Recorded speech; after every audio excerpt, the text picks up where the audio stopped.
আসসালামু আলাইকুম, স্বাগত জানাচ্ছি আরটিভির মধ্যাহ্নের সংবাদে। আপনাদের সঙ্গে আছে মালিহা হুসাইন। ধীরগতিতে কমছে বন্যার পানি, এখনো পানিবন্দী আছে লাখ লাখ মানুষ। বন্যার সবচেয়ে ভয়াবহ রূপ দেখা গেছে ফেনীতে। এই জেলায় পানিবন্দী মানবে তোড়ে দিন কাটছে বানভাসীদের। খাবার ও বিশুদ্ধ পানির চরম সংকটে রয়েছেন তারা। পানিতে ঘরবাড়ি, রাস্তাঘাট ডুবে থাকায় দুর্গত এলাকার মানুষ যোগাযোগ বিচ্ছিন্ন আছেন। নোয়াখালীতে এখনো পানিবন্দী আছেন কয়েক লাখ মানুষ। লক্ষ্মীপুরে পানিবন্দী আছে 7 লাখ মানুষ। ধীরগতিতে বন্যার পানি কমছে কুমিল্লাতে, তবে এখনো পানিবন্দী আছেন 7 উপজেলার 10 লাখ মানুষ। বন্যা পরিস্থিতির উন্নতি হয়েছে মৌলভীবাজারে।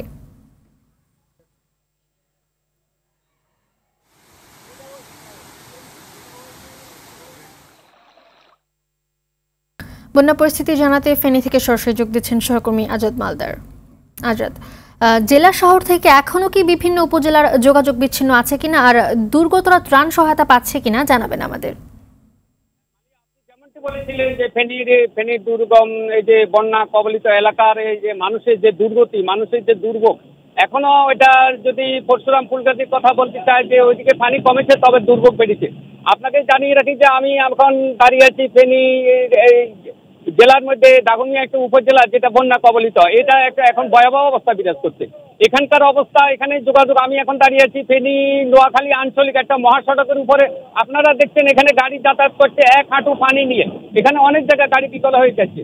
যদিও ফেনীমাইতি পানি এখন এই সড়কের আঞ্চলিক সড়কের পানি কিছুটা কমেছে, কিন্তু দুর্ভোগ বেড়েছে এই এলাকার আশেপাশে। এই যে এখানে যে আপনার আশেপাশে বাড়িঘর বন্যা কবলিত হয়েছে, লাখ লাখ লোক এখন পানিবন্দী অবস্থা মানবতার জীবনযাপন করছে।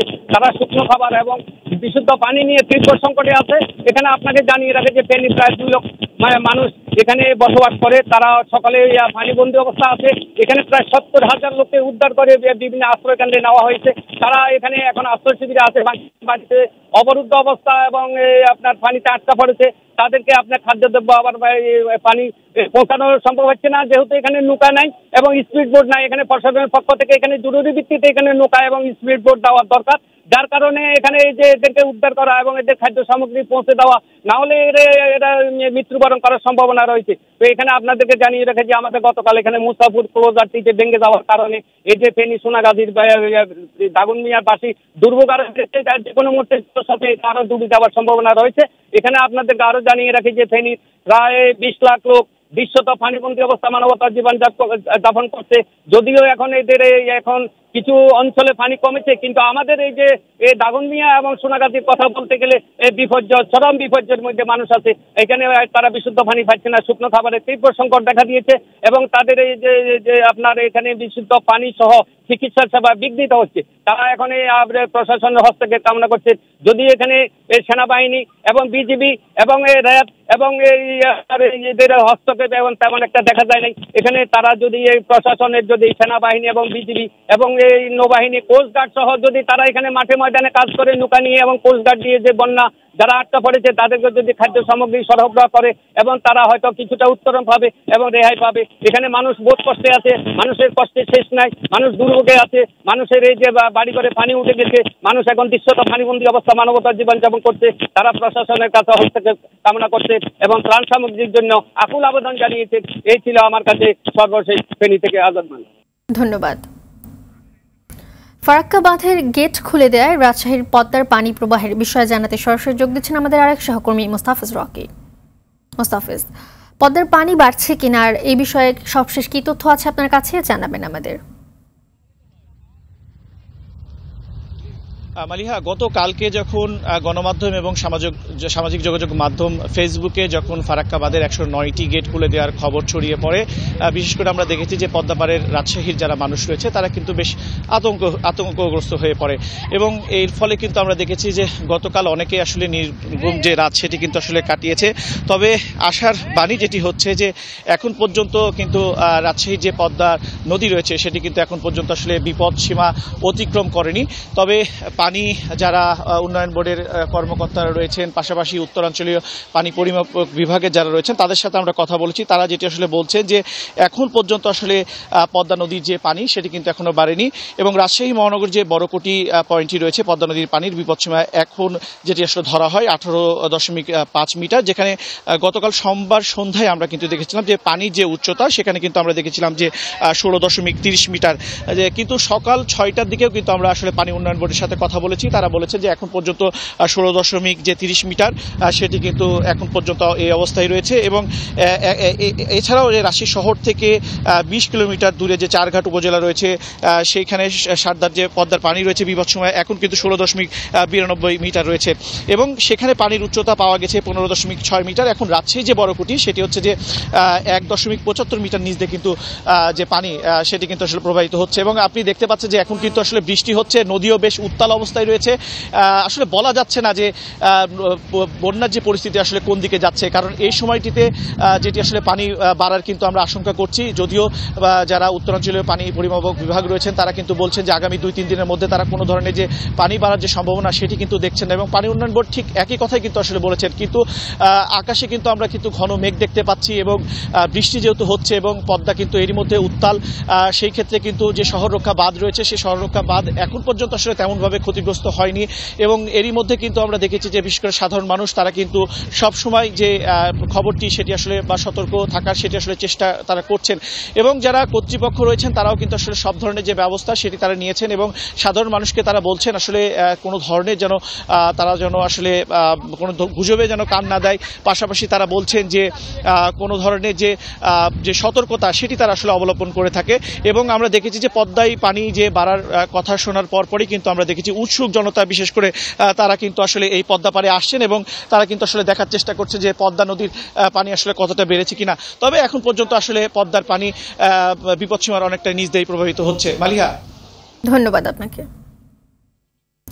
ফেনী, নোয়াখালী, কুমিল্লায় হালকা থেকে মাঝারি বৃষ্টিপাত হলেও তাতে বন্যা পরিস্থিতির অবনতি ঘটবে না বলে জানিয়েছে আবহাওয়া অফিস। আবহাওয়াবিদ আবুল কালাম মল্লিক জানান, এরই মধ্যে দেশ জুড়ে কমেছে বৃষ্টিপাতের তীব্রতা।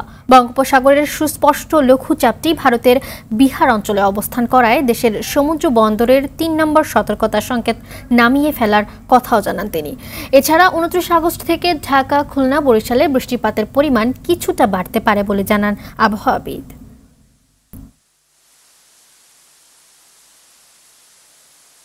7 সিস্টারে যে বৃষ্টিপাতের তীব্রতা ছিল তাও আগামী 2-1 দিন খুবই কম থাকবে। সেই জন্য উজানের বৃষ্টির পানি পাহাড়ি ঢলাকারে যে এসে বন্যা পরিস্থিতির অবনতি করবে তার সম্ভাবনাও কিছুটা কমে গেছে, স্থানীয় বৃষ্টিপাতের সম্ভাবনাও কিছুটা কমে গেছে। তবে মৌসুমী বায়ু যেহেতু মোটামুটি সক্রিয় সেই জন্য কিছু কিছু জায়গায় কিন্তু বর্ষাকালের যে বৃষ্টিপাত হয় সেটা অব্যাহত থাকবে। ফেনী, কুমিল্লা, চট্টগ্রাম সহ দেশের কয়েকটি জেলায় বন্যার অজুহাতে চট্টগ্রামের বাজারে বেড়েছে প্রায় সব ধরনের সবজির দাম। বাজারে 100 টাকার নিচে মিলছে না কোনো সবজি। প্রতিটি সবজির দাম কেজিতে বেড়েছে 40 থেকে 60 টাকা পর্যন্ত। বাজারে প্রতি কেজি বরবটি 160 টাকায়, শসা 120 টাকায়, চিচিঙ্গা 100 টাকায়, আলু 65 টাকায়, বেগুন 140 টাকায় ও কাঁচামরিচ পাইকারিতে বিক্রি হচ্ছে 300 থেকে 350 টাকায়। বেড়েছে মাছ মুরগির দামও। বন্যা পরিস্থিতির উন্নতি না হওয়া পর্যন্ত দাম কমার সম্ভাবনা নেই বলে জানান ক্রেতারা। মানবতা ও সাম্যের চেতনায় দীপ্ত এবং অন্যায়ের বিরুদ্ধে বিদ্রোহের ঝান্ডা ওড়ানো জাতীয় কবি কাজী নজরুল ইসলামের 48তম মৃত্যুবার্ষিকী আজ। 1383 সালের 12 ভাদ্র ঢাকার তৎকালীন পিজি হাসপাতালে মারা যান বাংলা সাহিত্যের অনন্য এই প্রতিভা। 77 বছর আয়ু হলেও নজরুলের সাহিত্য জীবন ছিল মাত্র 23 বছরের। এই অল্প সময়েই কবিতা, গান ও সাহিত্যকর্ম দিয়ে একটি নবজাগরণ সৃষ্টি করেছিলেন চিরপ্রেমের এই কবি। ব্রিটিশ শোষণ আর সামাজিক অনাচারের বিপক্ষে ক্ষুরধার লেখনী তাকে এনে দেয় বিদ্রোহী কবির খেতাব। সাম্প্রদায়িক সম্প্রীতির একটি মানবিক সমাজ প্রতিষ্ঠায় নজরুলের প্রচেষ্টা এখনও অনুপ্রেরণার উৎস বাংলাদেশ সহ বিশ্ববাসীর জন্য। কবির মৃত্যুবার্ষিকী পালনে সমাধিতে পুষ্পমাল্য অর্পণ সহ নানা কর্মসূচি নিয়েছে বিভিন্ন সামাজিক ও সাংস্কৃতিক সংগঠন। এদিকে স্বৈরাচারী হাসিনা বিরোধী আন্দোলনেও নজরুলের গান কবিতা অনুপ্রেরণা জুগিয়েছে বলে মন্তব্য করেছেন বিএনপির সিনিয়র যুগ্ম মহাসচিব রুহুল কবির রিজভী। জাতীয় কবি কাজী নজরুল ইসলামের মৃত্যুবার্ষিকী উপলক্ষে সকালে কবির কবরে ফুল দিতে এসে এই কথা বলেন তিনি। আওয়ামী লীগ সরকারের নতজানু পররাষ্ট্রনীতির কারণেই ভারত বাঁধ খুলে দিয়ে দেশে বন্যা পরিস্থিতি সৃষ্টি করেছে বলে এ সময় অভিযোগ করেন রিজভী। সকাল থেকেই সমাধিতে ফুল দিয়ে শ্রদ্ধা জানায় বিভিন্ন সামাজিক ও সাংস্কৃতিক সংগঠন। এ সময় শুধু মুখে নয়, নজরুল ইসলামকে জাতীয় কবি হিসেবে সরকারিভাবে প্রজ্ঞাপন জারির দাবি করেন তারা। আমাদের কোমলমতি ছাত্রছাত্রীরা এবং জনতা সম্মিলিতভাবে এক ভয়ঙ্কর দানবীয় স্বৈর শাসকের পতন ঘটিয়েছিল। সেই আন্দোলনের উত্তাল ঢেউর মধ্যে আপনারা শুনেছেন কারার ওই লৌহ কপাট। আপনারা সেই আন্দোলনের মধ্যেই শুনেছেন ওরা ঝর্ণার মতো চঞ্চল। তারা উদ্বুদ্ধ হয়েছিলেন গণতন্ত্র মুক্তি, দেশের মুক্তির জন্য নজরুলের গান শুনে, নজরুলের গান গেয়ে। আন্তর্জাতিক সংবাদ। বাংলাদেশের বর্তমান পরিস্থিতি নিয়ে মার্কিন যুক্তরাষ্ট্রের প্রেসিডেন্ট জো বাইডেনের সাথে কথা বলেছেন ভারতের প্রধানমন্ত্রী নরেন্দ্র মোদি।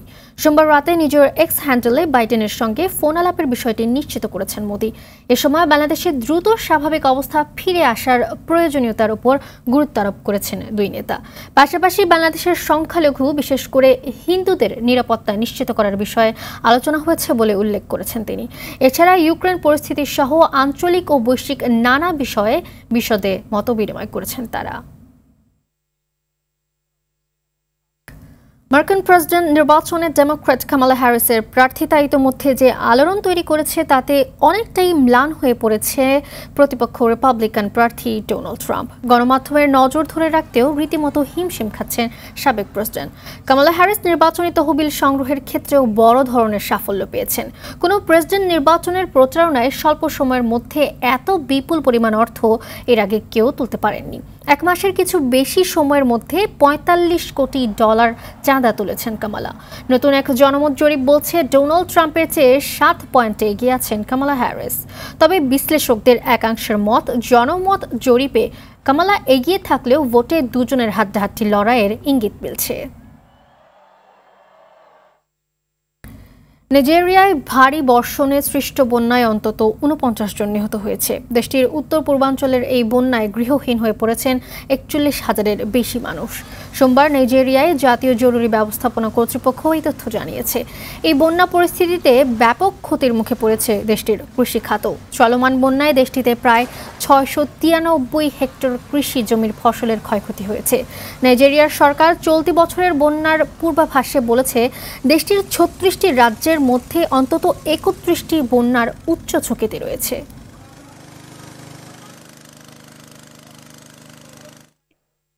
লা লিগায় ভাইকানোর বিপক্ষে মাঠে নামবে বার্সেলোনা। মাদ্রিদে ম্যাচ শুরু রাত 1:30টায়। এর আগে দুই ম্যাচের দুটিতেই জিতে 6 পয়েন্ট নিয়ে টেবিলের 3 নম্বরে আছে বার্সা। এই ম্যাচ জিতলে টেবিলের শীর্ষে ওঠার হাতছানি থাকছে কাতালানদের সামনে। তবে বেশ কয়েকজন গুরুত্বপূর্ণ ফুটবলারের ইনজুরি কোচের চিন্তার বড় কারণ। ক্রিস্টিয়ান এরিকসনের সাথে ইনজুরিতে আছেন আনসু ফাতি, আরজো, ডি জং ও গাভি।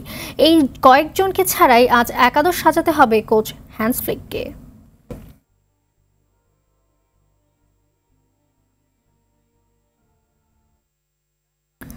মধ্যাহ্নের সংবাদ এ পর্যন্তই। সবশেষ সংবাদ জানতে যে কোনো মোবাইল ফোন থেকে 24141 নম্বরে ডায়াল করুন। দুপুরের সংবাদ 2:45 দেখার আমন্ত্রণ রইল। ধন্যবাদ সবাইকে।